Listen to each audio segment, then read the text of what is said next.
Favourite serials இனி டிவிக்கு முன்பே சன் நெக்ஸ்ட் ஆப்ல ஜாலியா எல்லாருக்கும் முன்னாடியே பாருங்க. இப்பவே சன் நெக்ஸ்ட் ஆப்பை டவுன்லோட் பண்ணி சப்ஸ்கிரைப் பண்ணுங்க.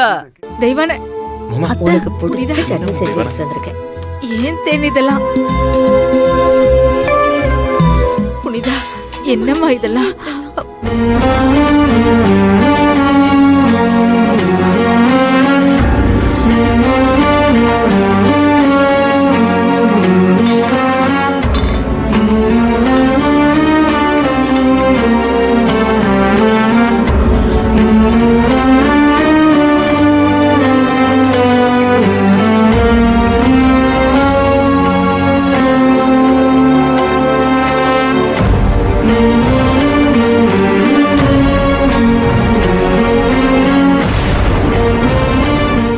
நடக்க கூடாதுன்னு உன்னை கோவமா பேசாதன்னு சொன்னேன்.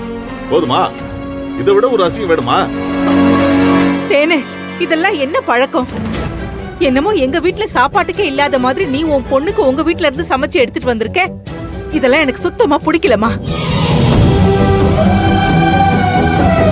எனக்கும் தான். நீங்க என்கிட்ட மட்டும் பார்ஷியாலிட்டி காட்டுறது எனக்கு பிடிக்கல. இவ்ளோ நாள் நான் அமைதியா தானே இருந்திருக்கேன். மா, நீ என்ன கூட்டுமா? தெய்வான, நாங்க உனக்கு சாப்பாடு கொடுக்க மாட்டோம்னு நம்பிக்கை இல்லாம போயிடுச்சா? அதுக்குள்ள எதுக்கு அத்தையை சமைச்சு கொண்டு வர சொன்ன? அக்கா, எனக்கு உங்க மேல நம்பிக்கை இல்லாமலாம் இல்ல. ஆனா நீங்க கிச்சனுக்குள்ள போனதுக்கு அப்புறம் இங்க என்ன நடந்துச்சுன்னு உங்களுக்கு தெரியுமா? நான் ஒரு தலை வலிக்குதுன்னு சொன்னேன். சாப்பிட்டு மாத்திரை போட்டிருந்தா நேத்துக்கு சரியா இருக்கும். அதுக்கு என் அத்தை என்ன பேச்சு பேசினாங்கன்னு தெரியாதுல்ல. மா, என்னமா அப்ப சொன்னீங்க? குழந்தைக்கு பால் கொடுக்கற பொண்ணுக்கு பசி எடுத்துக்கிட்டே இருக்கோன்னு உனக்கு வேணா தெரியாம இருக்கலாம் புனிதா. ஆனா அன்னைக்கு எப்படி தெரியாம இருந்துச்சுன்னு தெரியலையே.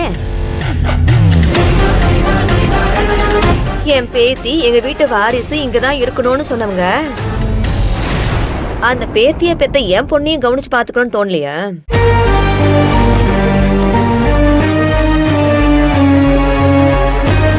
ஏன் புனிதா, உனக்கு ஏதாவது ஒண்ணுன்னா அண்ணி தாங்க மாட்டாங்க அப்படிங்கறது எந்த அளவுக்கு உண்மையோ அதே மாதிரிதாமா நானும்.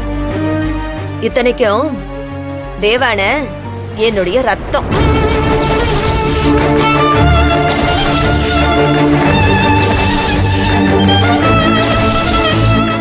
தேனே, தெரிஞ்சுதான் பேசுறியா? புனிதா, வாங்க ரூமுக்கு போலாம். மாப்பிள்ள கபிலன், அது சொல்றேன்ல. நான் அத்தை கிட்ட பேசிட்டு வரேன். என்ன பேச போறீங்க?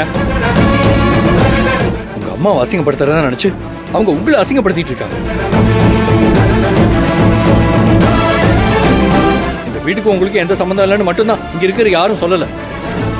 மாப்பிள்ள, நடக்கிறதெல்லாம் பார்த்தா அதுவும் கூடி சீக்கிரம் நடந்துரும் போல இருக்கு. மாப்பிள்ள கபிலன், மாப்பிள்ள தேனே, மாப்பிள்ள என்ன சொன்னார்னு கேட்டியா? ஏய், என்ன நீ எங்க வீட்டுல சாப்பாடுல நீ உன் பொண்ணுக்கு டிஃபன் செஞ்சு கொண்டு வந்திருக்கியா? பிரச்சனை படணும்னே கொண்டு வந்திருக்கியா?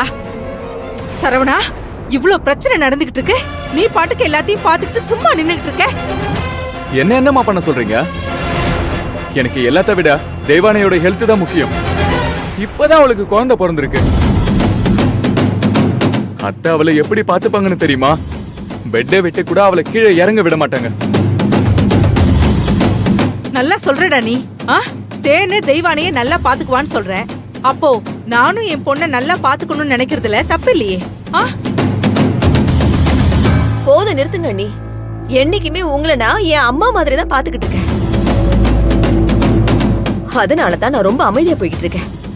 இவ உங்க வீட்டு மருமக அண்ணி. ஒருவேளை சாப்பாடு போடுறதுக்கு கூட இவ்வளவு யோசிக்கிறீங்க? அத்தை, தேனு, அவளுக்கு தேவையானதை செஞ்சு கொடுக்காம இங்க யாருடைய பாசம் பெருசுன்னு போட்டி போட்டுக்கிட்டு இருக்கீங்க? போதும் நிறுத்துங்க.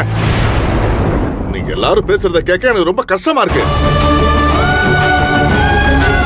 பாரு தேனு, நீ நல்லா கேட்டுக்க. உன் அண்ணி புனிதா மேல உள்ள பாசத்துல அவதான் அப்படி தெரியாம பேசுறானா? அது தெரிஞ்சு நீ ஏமா அப்படி தப்பு பண்ற? அதுவும் இல்லாம உன் வீட்டுல சமைச்சு கொண்டு வந்தது ரொம்ப ரொம்ப தப்பு.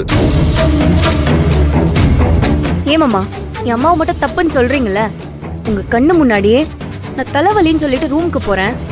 அப்ப நீங்க அத்தை கிட்ட சொல்லிருக்கலாமே மாமா. தெய்வானா, அத்தையும் மாமாவும் சத்தம் போட தான் செஞ்சாங்க தெய்வானா. அண்ணா, அத்தையும் மாமாவும் சண்டை போட்டுக்கணுங்கிறதுலாம் என்னோட நோக்கமே இல்ல. எல்லாரையும் ஒரே மாதிரி பாருங்க, ஒரே மாதிரி நடத்துங்கன்னு சொல்லி தான் நான் இங்க வந்ததுல இருந்து சொல்லிட்டு இருக்கேன். என் விஷயத்துல மட்டும் அப்படி எல்லாம் நடக்கவே மாட்டேங்குதுப்பா.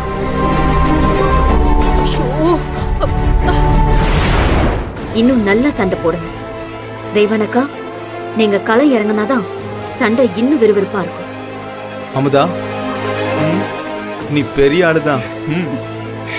பெரியவங்க கிட்ட பேசும்போது பார்த்து பேசு தெய்வான. அப்பா உனக்காக பேசிருக்க மாட்டாருன்னு நினைக்கிறியா? அக்கா, என் கண்ணுக்கு முன்னாடி நடந்த விஷயத்துக்கு மட்டும் தான் நான் ரியாக்ட் பண்ண முடியும். அண்ணே, என் பொண்ணு ரொம்ப பாவம்ண்ணே. அவ ரொம்பவே வீக்கா இருக்கா.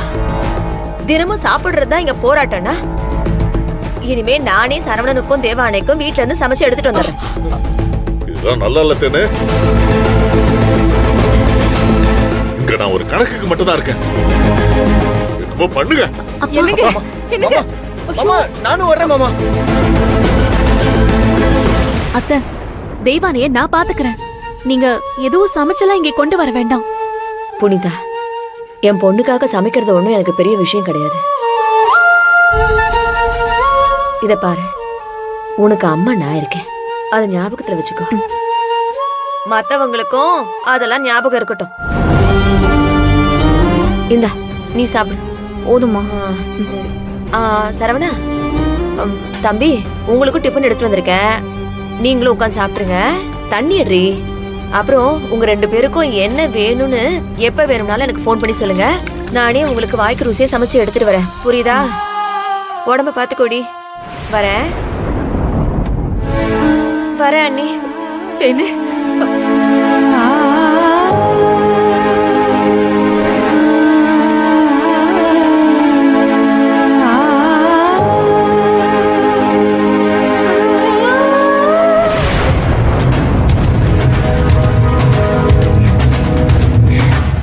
செம. இனிமே தரமான சம்பவங்களை தெய்வனாக்கா கிட்ட இருந்து எதிர்பார்க்கலாம். சரி அமுதா, தெய்வானைய எதுக்காக நீ வர வைக்கிற? அவங்க புனிதாவுக்கு தான் சப்போர்ட்டா இருப்பாங்கன்னு நினைச்சேன். ஆனா நீ வேற மாதிரி ஒரு பிளான் பண்ற அமுதா.